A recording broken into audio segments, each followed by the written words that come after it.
Hey everyone, I hope you're enjoying the cool down as much as I am and enjoying the much needed rain. A few things in the greenhouse before we get outside. I'm gonna keep this set up right here for next week because I want to continue to make fall seed packets. So you can see under here, there's a bunch of seeds. Some baskets have like some in the front and then a bag in the back. Basically, we're taking one from each section, so like one carrot, one lettuce, one broccoli, so on, through all the baskets. And we're making fall seed packets like this. And then I'm putting them in here under the blue towel. This is almost full, so we probably have to start on a new container soon, but just so you know, that's kind of what all this stuff is. There's Ziploc bags. If you need more Ziploc bags, there's some in the blue containers down there. There's also a ton of them inside the warehouse, so we can always go in there and get more if we need to. Other than that, I'm continuing to start fall seeds. There are a bunch of trays down here. I've moved everything that's germinated into the front window up here.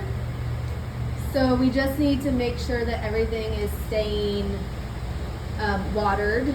So right now everything's looking pretty dark and well moistened.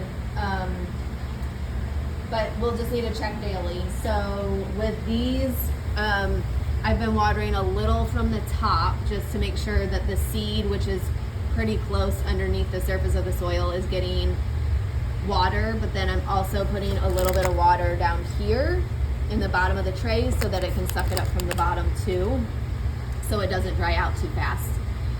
Once things start to germinate here, you can just put them in the front window. You can see that there's like one leak starting. So we'll just kind of have to see. I mean, probably by next week, hopefully like some of these have started to germinate. If not, we'll have to restart some of them. But you can see there's plenty of seeds that have been started up here that have germinated well. We'll just keep an eye on these, and again, water from the bottom of the tray on here. So just spray some water down there.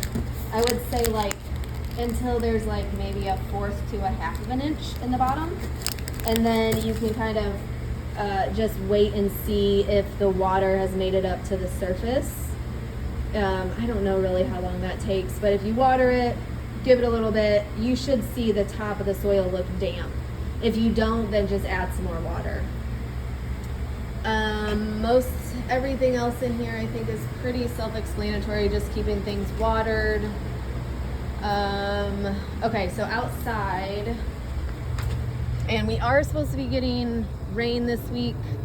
So I'm really hoping that there's something significant. Last night there was only 0.15 inches. So definitely not enough to kind of make up for the lack of rain we've had lately, but yeah, there's just so much rain in the forecast. I'm really hoping that we don't have to worry about watering this week. And here you can see, let's see if I can move this out of the way. You see these little Desi squash in here. There's a bigger one back there. They'll get about the size of a softball, so you might have to open up the cover on this and just dig around in there a little bit because the leaf canopy is pretty big and it's kind of hard to see down there. We'll continue to harvest tomatoes. Again, I think there's really 3 varieties in here. There's chocolate cherry, there's whatever this one is, and there's the yellow banana tomatoes. So that's something we'll have to check pretty much every day. And then in here, oh, the bell peppers are starting. You can see most of them are pretty small. If you find that like the plant's just kind of overloaded with a bunch of peppers, I've been just clipping off some of the smaller ones, like that one there, just to kind of give the plant some more energy to put into some of the teeny tiny ones. There's also bell peppers forming here on this plant. Some of these, I think there might be a couple of different varieties in here. I'm not really sure what happened. But we'll just keep an eye on the peppers there. The green beans, I don't think I've seen them flower yet, but those look like they're close. The cowpeas I've been harvesting, so this is a good example of one that's ready to harvest. You can see how plump it is underneath the skin. So you kind of have to dig around because sometimes they're like inside all the leaves. So just dig around in there a little bit. Cucumbers will still be harvesting. This bed has been not as productive as the other bed, but you can see there's still some here. So this bed's still kind of, oh, I just saw a really long one that needs to be harvested right there. So obviously we need to kind of dig around in there a little bit because some things are hard to see. We'll continue to harvest the husk cherries. You do have to kind of dig around in here. I'm trying to see if I can find one to show you as an example. So when they fall on the ground, they look like this, and they're kind of brown and papery. So look for that, even if they have fallen on the ground, that you can still use them. But if you see them brown and papery on the plant, you can pick them off the plant too. The corn is starting to form. You can see right there, that little guy.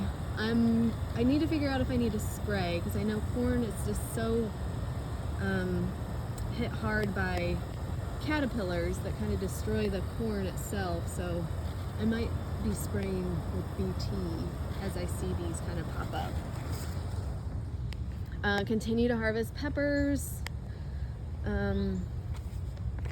Banana peppers when they're a few inches. Same with shishito. Same with the Buena Mulata. And these will be a little bit smaller, but like that's a decent one. That's a decent one. A few inches.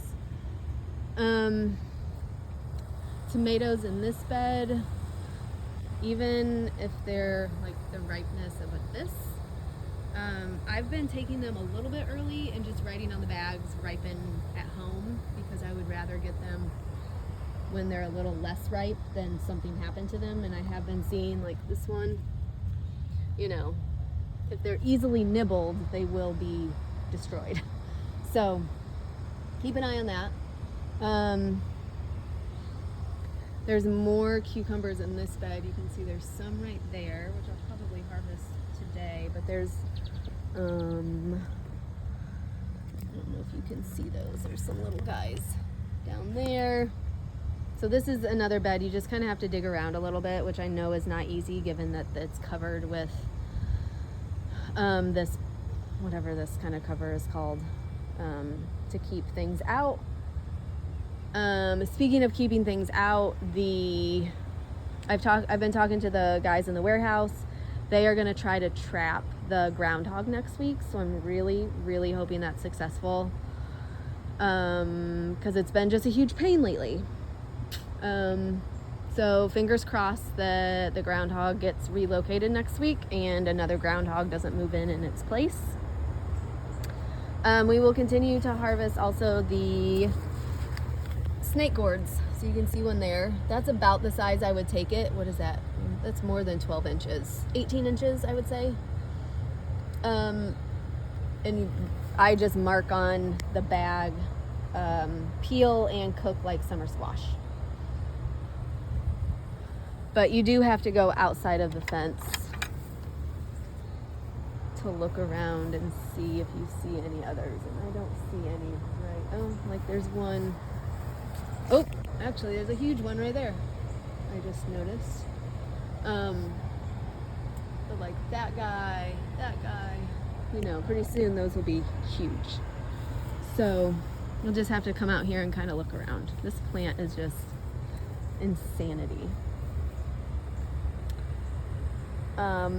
Okay, what else?